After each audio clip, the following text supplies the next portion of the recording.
I already have a NAS system, but I decided I wanted to build another one, this time using only the spare parts I had lying around. It's complete scrap parts build, and I'm going to take you through the whole process.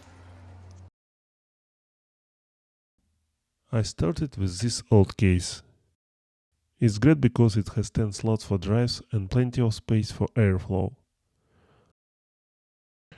I use Clorox to make quick cleanup and knock out the dust. This power supply is 650 watts with 6 SATA power connectors. That's exactly what I need for this many drives. Let's install it.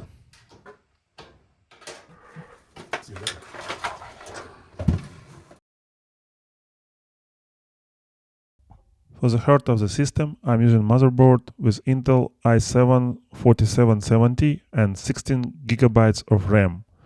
It has 5 SATA connectors and 1 M-SATA slot, which is perfect for my storage plan.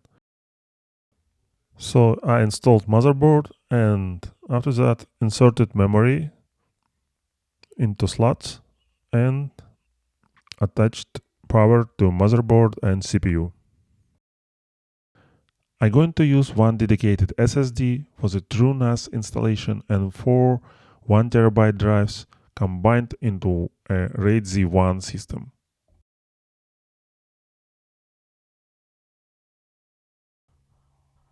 Since my case is designed for 3.5-inch drives and I am using a 2.5 drives, I had to get creative.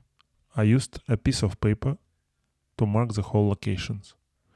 Then I used OpenSCAD to quickly model some custom brackets. OpenSCAD is parametric, so I created params for lips, for example, and able to put lips in any position that I need. So let's 3D print it now. Next, I printed them on my 3D printer, making sure the design was simple and saved as much filament as possible. They fit the case slots perfectly.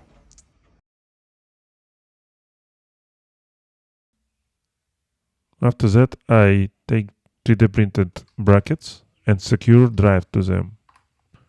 And after drives is secure, I inserted them into the case and you see how they fit. I think it's fit perfectly. After that, I connected drives with power and SATA cables. For the software, I used the USB drive set up with Ventoy to boot the TrueNAS installer. A quick check in the BIOS confirmed that the i7 processor, all 16 gigs of memory and every single one of my drives were recognized and ready to go. The installation itself was fast. I selected the SSD as boot drive and set up the admin password. After a quick reboot, the system was up and running, so I could just hop into the main PC, type an address and finish the configuration in the web browser. So first of all, we're going to sign in into TrueNAS interface via web browser from my personal PC. Just type in your username and login, then click login and TrueNAS is loaded. Okay, let's keep going and create data storage pool. Click create pool, then type name. We give it like basic name like tank. Click next and then we select pool type. It will be RAID Z1. It's good for 4 drives. We have 3 drives of 1 terabyte and 1 drive of 2 terabytes.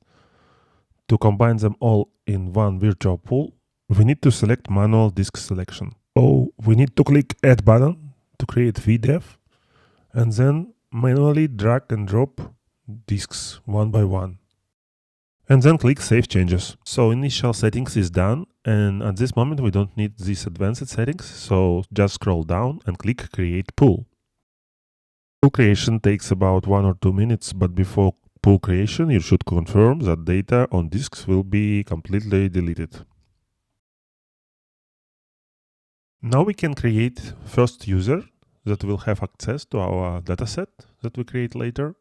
Let's create user like user 1. It should have SMB checkbox checked in and let's set up some password for it. Click save and user is created.